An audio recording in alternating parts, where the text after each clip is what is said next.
Hello students, welcome to Magnet Brains Hindi. मेरा नाम है अवनीश त्रिपाठी।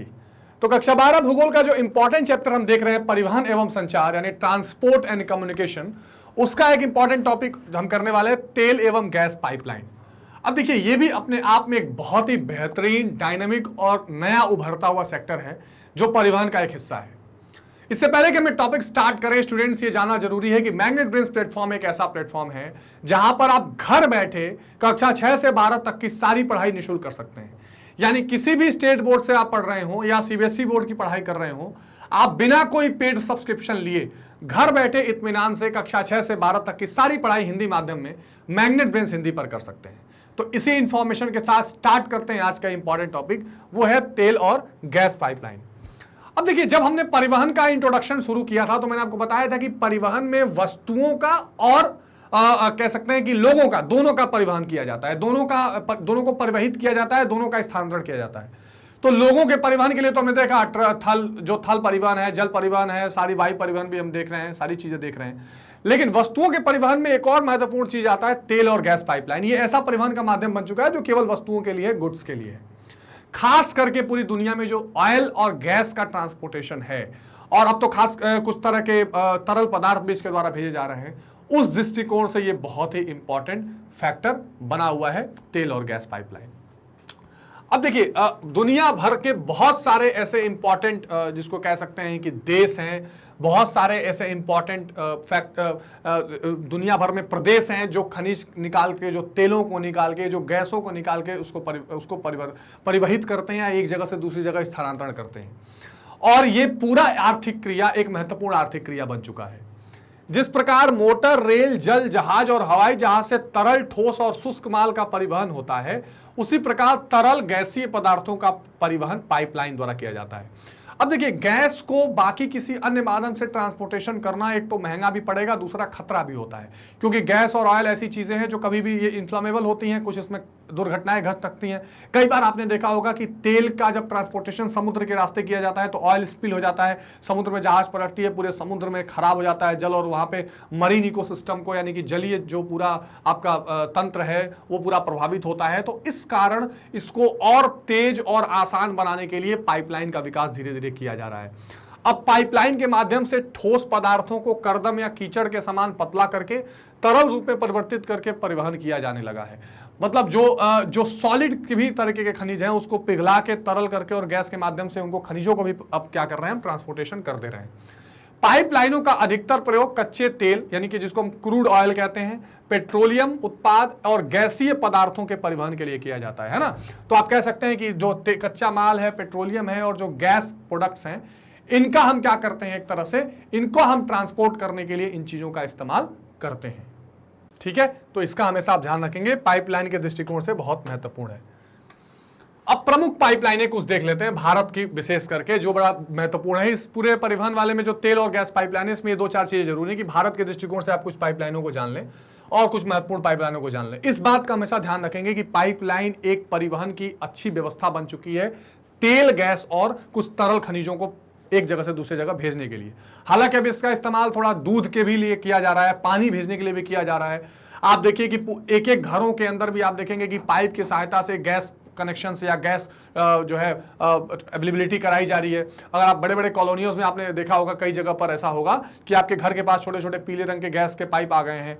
और खास करके भारत में जो गेल है, गैस अथॉरिटी इंडिया लिमिटेड, वो इस पूरे कामकाज को देखती है कई बार। तो ये सारी चीजें तो है ही है।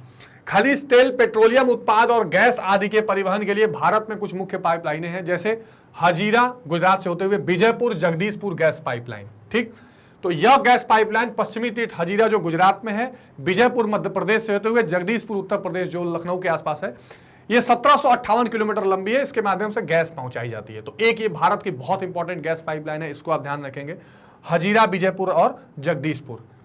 इसके अलावा असम के नहरकटिया तेल क्षेत्र से एक पाइपलाइन नूनामाटी, गुवाहाटी, सिलीगुड़ी जो पश्चिम बंगाल में होते हुए बरौनी तक आई है। ये एक इंपॉर्टेंट है अपने आप में। इसकी लंबाई 1160 किलोमीटर, इसे कानपुर तक बढ़ाया गया है। नहरकटिया पाइपलाइन को फिर आगे कानपुर से बढ़ाते हुए बरौनी, है ना, बरौनी से होते हुए हल्दिया तक बढ़ा गया है। अब नहरकटिया बरौनी कानपुर पाइपलाइन को दिल्ली, अंबाला और जालंधर तक बढ़ाया गया है। गुजरात में कच्छ की खाड़ी पर सलाय से बीरग्राम, इसके अलावा अहमदाबाद होता हुआ कोयला जो बड़ोदरा गुजरात तथा अहमदाबाद से मथुरा तक 1256 किलोमीटर लंबी पाइपलाइन बिछाई गई है। अब ठोस को कदम या जो सॉलिड है उसको पिघलाकर लिक्विड बनाया जाता है और गाढ़ा बनाकर पाइपलाइन द्वारा परिवहन किया जाता है। जैसे लौह अयस्क जो आयरन ओर है उसको भी इसके द्वारा भेजा जाता है। कुद्रेमुख खान से मैंगलोर बंदरगाह तक पाइपलाइन द्वारा परिवहन किया गया। ये इंपॉर्टेंट एक है जिसको आप ध्यान रखेंगे। एग्जाम्पल्स हैं, आनंद बहुत इंपॉर्टेंट है, गुजरात में जो आनंद मिल्क प्रोडक्शन वाला पूरा पार्ट है, ठीक है। तो अब दूध का भी इस्तेमाल किया जा रहा है। आनंद से अहमदाबाद तक दूध पाइपलाइन बिछाई गई है जिससे दूध के परिवहन किया जाता है। तो उदाहरण ये सब आप लिख सकते हैं क्या क्या, एक जैसे गैस, एक गैस के अलावा पेट्रोलियम के प्रोडक्ट्स, इसके अलावा जो कुछ ठोस को लिक्विड बनाकर कचरा बनाकर जो लौह अयस्क भेजे जाते हैं, और दूध के लिए आप देख सकते हैं। ईरान से पाकिस्तान होती हुई प्राकृतिक गैस की पाइपलाइन बिछाई जा रही है, ये भी इंपॉर्टेंट। एक आपने सुना होगा तापी प्रोजेक्ट, जो तुर्कमेनिस्तान, अफगानिस्तान, पाकिस्तान और इंडिया ये 4 देशों से होकर प्रोजेक्ट की गई है गैस पाइपलाइन बिछाने के लिए। ये भी एक बहुत इंपॉर्टेंट परियोजना। तो इस तरह की परियोजनाओं से कई प्रदेश और देशों को जोड़ा जा रहा है। अब थोड़ा भारत और उसके बाद अमेरिका की तरफ चलते हैं। तो यहाँ पेट्रोलियम और प्राकृतिक गैस के अपार भंडार हैं। इसकी ढुलाई के लिए यहाँ पाइपलाइन को बड़े पैमाने पर उपयोग किया जाता है। कोई 7 लाख किलोमीटर लंबी पाइपलाइनें लगभग यहाँ पूरे अमेरिका में बिछी हुई हैं। पाइपलाइनों को यहाँ अधिकांश जाल खाड़ी तटीय क्षेत्र में है। बिग इंच एक इंपॉर्टेंट ध्यान रखिएगा, अमेरिका का बिग इंच, आगे एक और नाम आएंगे एक आध और, ठीक है। बिग इंच ये यूएस में है, इसको आप ध्यान रखेंगे। बिग इंच ऐसे ही एक प्रसिद्ध पाइपलाइन है जो तेल को परिवहित करती है, ठीक। तो इसको आप ध्यान रखेंगे, इंपॉर्टेंट है बिग इंच। ये पाइपलाइनें खाड़ी तटी जो गल्फ के आसपास के कोस्टल एरियाज हैं, यहां से पेट्रोलियम पदार्थ को उत्तर पूर्वी क्षेत्र को पहुंचाती है। पेट्रोलियम के परिवहन की भांति यहां गैस लाइनों का भी जाल बिछा हुआ है। गैस की इन लाइनों द्वारा New York, Boston, Chicago, Los Angeles, San Francisco, अन्य कई शहर क्षेत्रों को घरेलू खपत के लिए गैस की आपूर्ति की जाती है, ठीक। तो ये पूरे अमेरिका की कहानी है, ये शहरों को आप देख सकते हैं। और घरेलू खपत वाले गैस के लिए भारत में भी हो चुका है इसकी शुरुआत, जिसकी चर्चा मैंने की है। आप सिलेंडर बॉटल्स लेने की शायद जरूरत ना पड़े। यूरोप की अगर बात करें तो यूरोप में बहुत कम देशों के पास पेट्रोलियम के भंडार हैं। तो यूरोप के अधिकांश देशों को पेट्रोलियम विदेश से आयात करना पड़ता है, और जाहिर सी बात है विदेशों से आयात करना पड़ेगा तो पाइपलाइन इसमें इंपॉर्टेंट रोल प्ले करेगी। ये देश आयातित पेट्रोलियम को अपने बंदरगाहों पर स्थित कारखानों में साफ करने के लिए रखते हैं, जिसको हम क्या बोलते हैं, तेल शोधन या रिफाइनरी, ठीक है। तो बाहर से तेल मंगाते हैं और रिफाइन करते हैं उसको, भारत भी ऐसा करता है, और पाइपलाइन के द्वारा अपने औद्योगिक केंद्र और मंडियों तक वितरित कर देते हैं। तो जो उनके इंडस्ट्रियल हब्स हैं और जो मंडियां हैं वहां तक वो पाइपलाइन से तेलों को क्या कर देते हैं, ट्रांसपोर्ट करवा देते हैं। यहाँ Britain, France, Holland, Germany, Italy आदि देश इसी प्रकार तेल और गैस की आपूर्ति करते हैं। इसके अलावा जो स्वतंत्र देश का राष्ट्रकुल है जो रसिया के आसपास, उनके पास भी भंडार हैं, और रूस में पेट्रोलियम, प्राकृतिक गैस की ढुलाई के लिए बड़ी मात्रा में पाइपलाइनें बिछी हैं। अभी यूक्रेन और रसिया वाले वॉर में आप देख रहे थे कि पूरा यूरोपियन नाटो कंट्रीज से होते हुए पाइपलाइन पूरी गई, जिस पर बहुत विवाद हुआ था। तो अब पूरी दुनिया में पाइपलाइन का जो परिवहन मॉडल है वो फैलता जा रहा है, तेल के लिए, गैस के लिए। ये महत्वपूर्ण बातें आप ध्यान रखेंगे। पश्चिमी एशिया में आप चले जाइए तो पश्चिमी एशिया में ज्यादातर गल्फ कंट्रीज है जहां पर पेट्रोलियम उत्पादित होता है। अरब हो गया, ओमान हो गया, है ना, ये सारे जितने गल्फ ऑफ पर्सिया के आसपास जो पूरा इलाका है। तो सऊदी अरब, ईरान, इराक, ये तेल के बहुत भंडार हैं। अतः यहाँ उत्पादित तेल को बंदरगाहों तक पहुंचाने के लिए पाइपलाइनों का प्रयोग किया जाता है। मान लीजिए जहां पर वो तेल निकाला गया वहां से सी पोर्ट में भेजा जाएगा, तभी तो बाहर के देशों में जाएगा, तो पाइपलाइन से भेजा जाता है। यहाँ की प्रसिद्ध टेप लाइन, एक हमने बिग इंच देखा, बार बार रिपीट कर लीजिए, बिग इंच कहाँ, यूएसए, और एक क्या है, टेप लाइन। टेप लाइन कहां पर, गल्फ कंट्री, खाड़ी देशों का आप कह सकते हैं, है ना, या आप पश्चिमी एशिया का कह सकते हैं, गल्फ कंट्रीज, ठीक। टेप लाइन एक ऐसी पाइपलाइन है जो फारस की खाड़ी से तेल क्षेत्रों को भूमध्य सागर के तट पर स्थित सीडोन बंदरगाह को मिलाती है, ऊपर से सीधे मेडिटेरेनियन सी वाले इलाके में चली जाती है, ठीक है। तो ये टेप लाइन महत्वपूर्ण है। यह 1707 किलोमीटर लंबी है। इसी प्रकार इराक अपने किरकुक क्षेत्र का पेट्रोलियम 896 किलोमीटर लंबी पाइपलाइन द्वारा भूमध्य सागर पर स्थित हैफा और त्रिपोली बंदरगाह को पहुंचाता है। ये एक अलग एग्जांपल हो गया। आजकल पाइपलाइनों का प्रयोग बहुत इंपॉर्टेंट, कोयला, अनाज, खनिज पदार्थ, रासायनिक पदार्थ और दूध आदि वस्तुओं की ढुलाई के लिए किया जाने लगा है। तो इन चीजों को भी नए टेक्नोलॉजीज का यूज करके पाइपलाइन के माध्यम से हमने क्या करने लगे हैं, हम इसको परिवहित करने लगे हैं, जिसका एक बहुत इंपॉर्टेंट रोल प्ले कर रहा है, ठीक है। तो इस तरह से हमने समझा कि पूरा गैस पाइपलाइन का परिवहन का क्या मतलब है, गैस पाइपलाइन के किन किन आयामों पर इसका इस्तेमाल किया जा रहा है।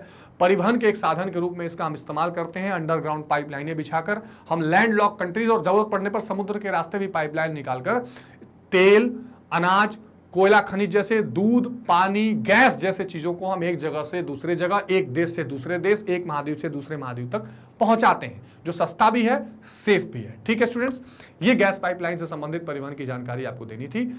भारत में आपने देखा ही कि कैसे हजीरा, विजयनगर और जगदीशपुर तक है। इसके अलावा और हमने दुनिया भर के गैस पाइपलाइनों की चर्चा की। इसमें कोई कंफ्यूजन और आपको जानकारी की आवश्यकता हो तो आप कमेंट सेक्शन में हमें जरूर बताइए। स्टूडेंट्स, एक बात का ध्यान रखिए कि मैग्नेट ब्रेन्स की अपनी वेबसाइट भी है magnetbrains.com, जिस पर जाकर आप सीबीएसई हिंदी मीडियम सेलेक्ट करके क्लास 12 सेलेक्ट कर सकते हैं और मेरे साथ इतिहास, राजनीति विज्ञान, अर्थशास्त्र, भूगोल जैसे महत्वपूर्ण विषयों की पढ़ाई कर सकते हैं। यहाँ आपको क्या क्या चीजें मिल जाएंगी, पूरे सीबीएसई पर आधारित कंप्लीट सिलेबस का ओवरव्यू मिलेगा, हर चैप्टर का वन शॉट रिवीजन या कंप्लीट चैप्टर रिवीजन मिलेगा, टॉपिक वाइज छोटे छोटे वीडियोस मिलेंगे, एमसीक्यूज और एनसीईआरटी सॉल्यूशंस मिलेंगे। ये महत्वपूर्ण चीजें आपको यहाँ पर मिल जाएंगी।